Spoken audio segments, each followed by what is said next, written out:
Hi friends, welcome to my new blog. কেমন আছো সবাই? আশা করি তোমরা সবাই ভালো আছো, সুস্থ আছো। আজকের ভিডিওতে আমি তোমাদের নিয়ে যাব কলকাতায় অবস্থিত এক অজানা মন্দিরের খোঁজে, যেখানে আছে মা চামুন্ডা। এবং এই মন্দিরের নাম কিন্তু সাচিয়া মাতা মন্দির, কারণ রাজপুতরা চামুন্ডা মাকে সাচিয়া মাতা বলে কিন্তু পুজো করে থাকে। তো এই মন্দিরের ইতিহাস অনেক পুরনো। তো চলো বেশি দেরি না করে আজ তোমাদের দেখাতে থাকি এই মন্দিরের ব্যাপারে যাবতীয় তথ্য এবং ইতিহাস। আর তোমরা যারা আমার চেনো না তাদের বলি, আমি সৌম্যদীপ, তোমরা দেখছো Banga indie blog channel. So keep watching my channel and subscribe.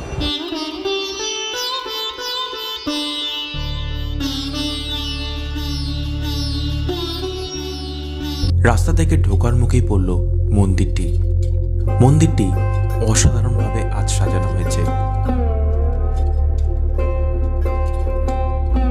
আমি গেছিলাম 1 জানুয়ারি, তাই সেদিন মন্দিরটি সাজানো হয়েছিল দারুণভাবে। নানা রঙের কাপড়, আলো, সঙ্গীতে মেতে উঠেছিল মন্দির। প্রচুর লোকের সমাগম হয়েছিল আজ এই মন্দিরে। সন্ধ্যায় ভোগ খাওয়ানোরও কিন্তু ব্যবস্থা ছিল। চলো এবার মন্দিরের ভেতর প্রবেশ করা যাক এবং দেখে নেওয়া যাক এই মন্দিরের সৌন্দর্য এবং জেনে নেওয়া যাক এই মন্দিরের ইতিহাস।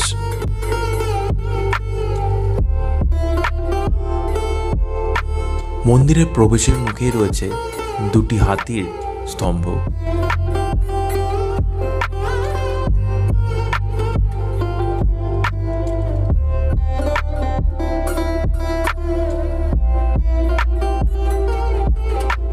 এই 2টি হাতির স্তম্ভর মাঝখান দিয়ে কিন্তু রয়েছে সিঁড়ি, সেখান দিয়ে মন্দিরে প্রবেশ করতে হবে। সম্পূর্ণ মন্দিরটি কিন্তু সাদা পাথর দ্বারা নির্মাণ করা হয়েছে এবং প্রতিটি অংশের কাজ কিন্তু আশ্চর্যকর। এক অসাধারণ শিল্পের নিদর্শন পাওয়া যায় এই মন্দিরে। বর্তমানে এই মন্দিরটিকে কিন্তু নতুন করে ডেকোরেশন করা হয়েছে। মন্দিরটির মধ্যে দেখা যায় রাজস্থান বা গুজরাটের এক অদ্ভুত স্থাপত্য এবং শিল্পকার্যের রূপ দেখা যায়।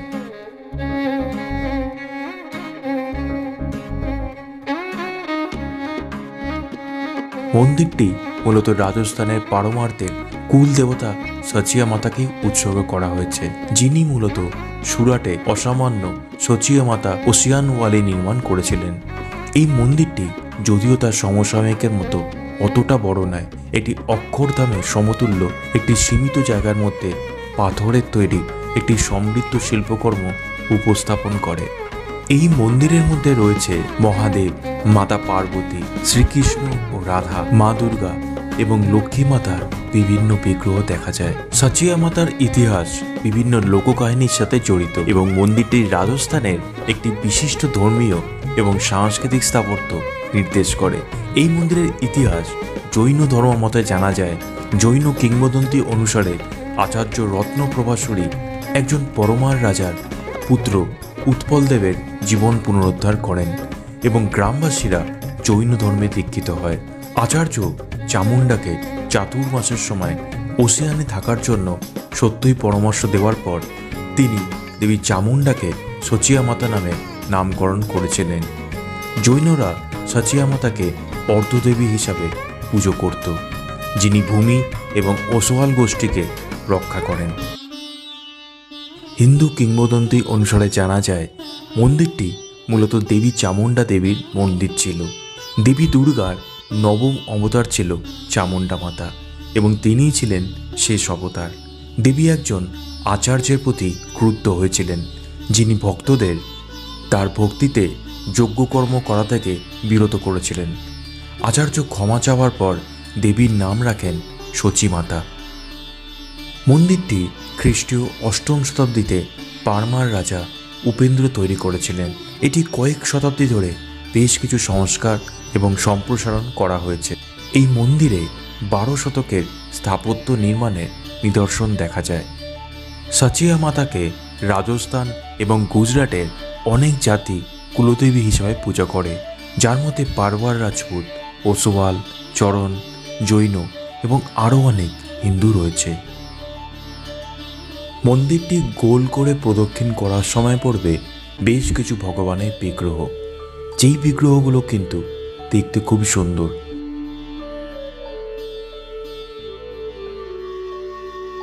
এখানে রয়েছে মহাদেব, মাতা পার্বতী, শ্রীকৃষ্ণ এবং রাধা এবং অবশ্যই গণেশ। এই তিনটে মূর্তিও কিন্তু খুব সুন্দরভাবে বানানো হয়েছে। বেশ কিছুক্ষণ এখানে দাঁড়িয়ে কিন্তু তোমরা সময় কাটাতে পারো। কেউ ধাক্কাধাক্কি বা হুড়োহুড়ি কিন্তু এখানে নেই। মন্দিরের স্থাপত্যে রাজপুত এবং মারু গুর্জারের শৈলীর সমন্বয় দেখা যায়।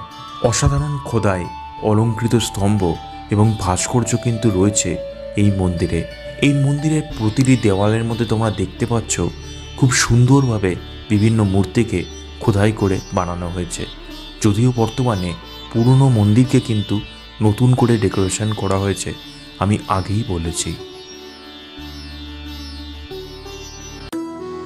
এখানে লক্ষ্মী নারায়ণ এবং ভগবান রামচন্দ্র, মাতা সীতা, লক্ষ্মণের বিগ্রহটিও খুব অসাধারণ সুন্দরভাবে বানানো হয়েছে। বেশ কিছুক্ষণ দাঁড়িয়ে যেন এই বিগ্রহ দেখতে হয়, এত সুন্দর এক বিগ্রহ।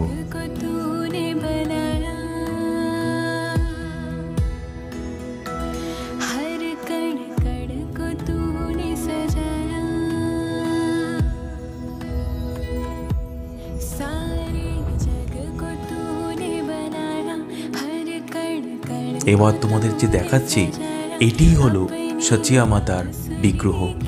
অসাধারণ সুন্দর এক বিগ্রহ এটি। এখানে কিন্তু ক্যামেরা করা একদমই অ্যালাউ নয়। আমি অনুমতি নিয়ে এখানে ক্যামেরা করেছিলাম, তাই তোমাদের এই ভিডিওতে সচিয়া মাতার দর্শন তোমাদের করে দিলাম। কোনো এক রবিবার বা কোনো ছুটির দিনে অবশ্যই একবার ঘুরে যেতে পারো সচিয়া মাতা এই মন্দিরে।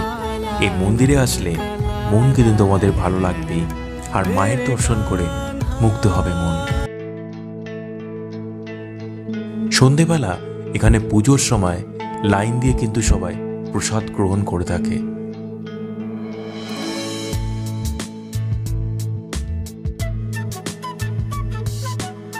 তোমাদের বলি, তোমরা এই মন্দিরে আসবে কি করে?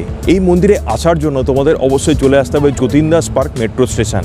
Jatin Das park metro station থেকে কিন্তু তোমরা নেমে ওখান থেকে অটো করলে তোমরা গুরুদাস লেনের দিকে আসতে হবে। এছাড়া তোমরা যদি লোকাল ট্রেনে আসো তাহলে কিন্তু নামতে হবে বালিগঞ্জ রেল স্টেশন, এবং বালিগঞ্জ রেল স্টেশন থেকে নেমে কিন্তু অটো করে তোমরা চলে আসতে পারো এই গুরুদাস লেনে সচিয়া মাতা মন্দির। আর আরেকটা ল্যান্ডমার্ক হলো সচিয়া মাতা মন্দিরের খুব কাছেই কিন্তু রয়েছে বিড়লা মন্দির, যেই ব্যাপারে ভিডিও অলরেডি আমার করা আছে এবং ভিডিওর লিঙ্ক তোমাদের জন্য নিচে দিয়ে রাখলাম অলরেডি। তো আশা করি ভিডিওটা তোমাদের সকলেরই খুবই ভালো লেগেছে। তো ভিডিওটা যদি ভালো লেগে থাকে তাহলে কিন্তু অবশ্যই একটা লাইক করো, শেয়ার করো এবং চ্যানেলটা কিন্তু সাবস্ক্রাইব করতে ভুলো না।